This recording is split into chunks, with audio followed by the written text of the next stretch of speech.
Hey YouTube, it is January 18th, 2025. It is 1:12 p.m., 29 degrees outside. Today I just want to give a quick talk about accountability and how to be accountable.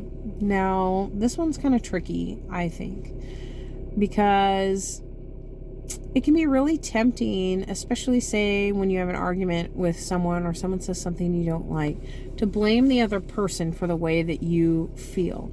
That is not taking accountability. When you feel something because someone said or did or whatever, it's because there is something inside of you, a thought process, a trauma, a pain that is getting kind of resonated to life. It is the vibration from what's hitting you is like knocking around in there, and it's causing that thing to like get stimulated, and then you have your feeling, you have your emotion, it comes out of you. So really, people aren't like making you feel. They're not coming up to you and like shaking you until you feel this thing. They're just saying whatever they're saying, and you're reacting to it. Now, that's not to say that someone can't make you feel a way by, coming over there and literally like attacking you or something. I would say that is definitely an example of someone imposing themselves upon you quite directly. But let's go with the emotional thing for now, because I have a feeling in the next few days there's going to be a lot of energy resonating around, and it's not necessarily going to be the peace and love kind, though. Let's not discount that. There could be a lot of that around, and we have that choice too. You have a choice to respond. You can become upset and try to say that someone made you upset, or what you can do is, when a feeling is resonating inside of you and it's not a good feeling, instead of looking outward for blame, you can look inward and question, like, what is that in there that is making me feel this way? This emotion inside of me is the thing making me feel this. So what is that? And you look inside of yourself and investigate where did that come from? How did it get stimulated to begin with? And you can take accountability that way by knowing that it's not the outside thing that did this to you. It's the thing in here that is stimulating you to have a feeling. And when you investigate it, try to find out, it can help you respond instead of react. So say someone says something and you don't like it, you get mad and you call them a name or something, or that's a reaction, where you're like, hey, you jerk, or whatever. But instead, you could identify that the thing they said upset you because of some trauma in your life. And then you could say, hey, that thing that you said may be considered insensitive by people because of this, that, or the other. Maybe they have an experience in their life where that thing is a bit insensitive to their experience. And people have the option of going, oh, wow, you're right, I didn't realize that, because a lot of times people they don't realize that what they're saying is hurtful. They're just saying it because they formed an opinion somehow, or this is maybe even their reaction to something that happened in their life. But if you give them the option of knowing that what they're saying could potentially hurt people because there's all different ways of being, that's kind of giving someone the option to take accountability for what they've said too. And be like, oh, okay, like that wasn't really my intention. Now, there are people out there that are like, that hurt your feelings? Of course it did. I was intending to do that. And you can just in your mind go, or out loud, but I would recommend in your mind, acknowledge that person is, for whatever reason, intentionally being cruel, intentionally being unkind. And that's damage too. That's evidence of damage in a person when they're going out of their way to be unkind.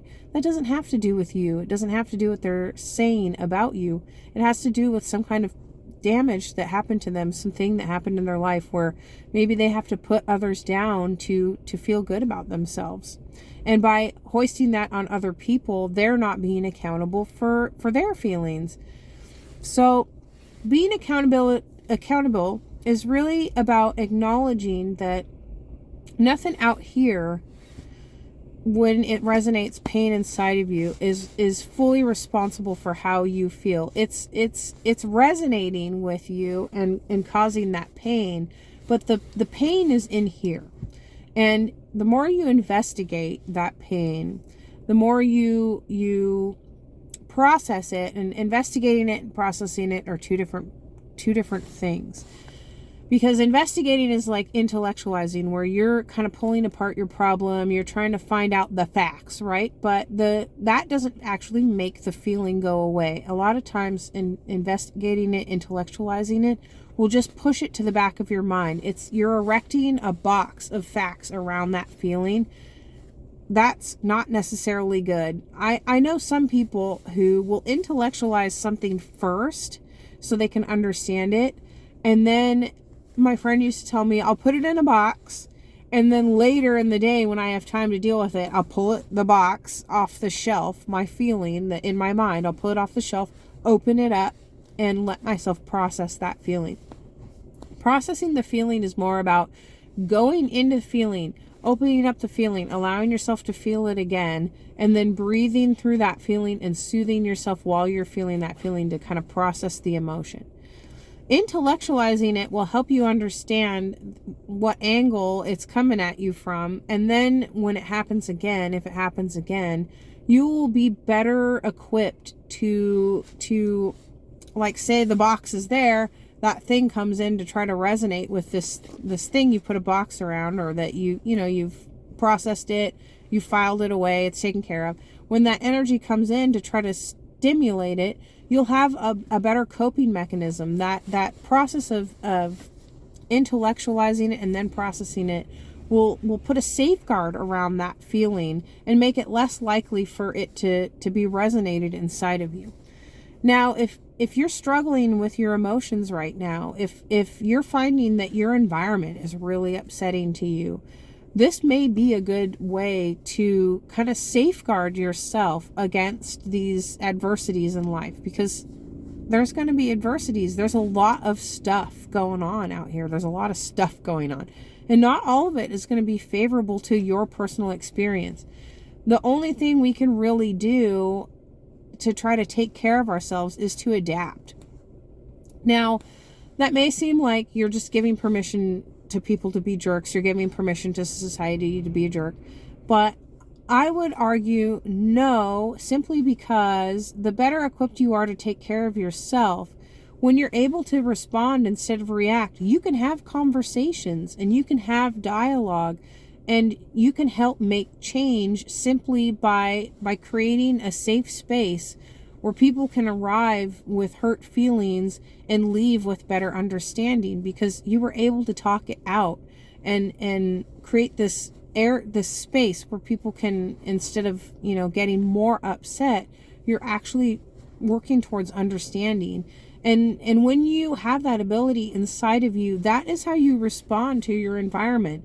And when you respond instead of reacting, a lot of times, instead of the energy bouncing around and getting more intense, it'll actually start bringing the energy level down, and it makes it easier for the factors in the environment to also, the energy will come down collectively. So when we all get better at responding instead of reacting, we're actually collectively helping the mood, the tone, the atmosphere, by securing our own energies first, by making sure that we're good first. It's not your fault if something out there is going bad, but it is your responsibility to protect yourself, to take care of you.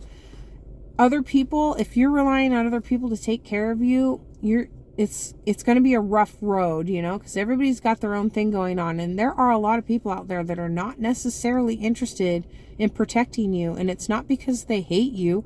It's because they have their own thing going on. A lot of times their pain is resonating badly with your pain, and it's creating more pain.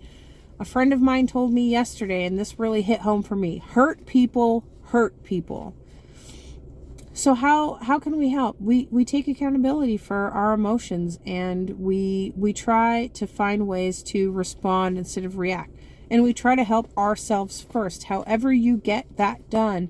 If you need to go to therapy and tell your therapist, I want to have more accountability for my feelings. I want to have more accountability for how I respond. I don't want to react anymore. A lot of times when you react, you're embarrassed afterwards. You're ashamed afterwards because you're like, why did I say that? Why did I do that? Because when you have time to calm down, you realize like, oh, I was really kind of not, I don't feel like I was being myself in that moment because I was triggered, you were triggered. So accountability, I believe, is really important. I think it's something we can all work on. It's a skill. Accountability is absolutely 100% a skill. It's something that we can all attain. We just have to work at it. It's a little messy at first, like anything. You got a big pile of laundry in your house and you got to pull it apart and sort it first. That's how you get it done. I mean, you can't throw the whole thing in the washer, but it's probably going to come out the same mess, just cleaner. You know what I mean? So sometimes you got to sort that pile out, and that pile is in here and it needs some sorting. And that's the work that's worth doing. So stay frosty out there, friends. Get accountable. It's good work, and I know you can do it. And I'm out here encouraging you. Get it done. Take care of yourselves.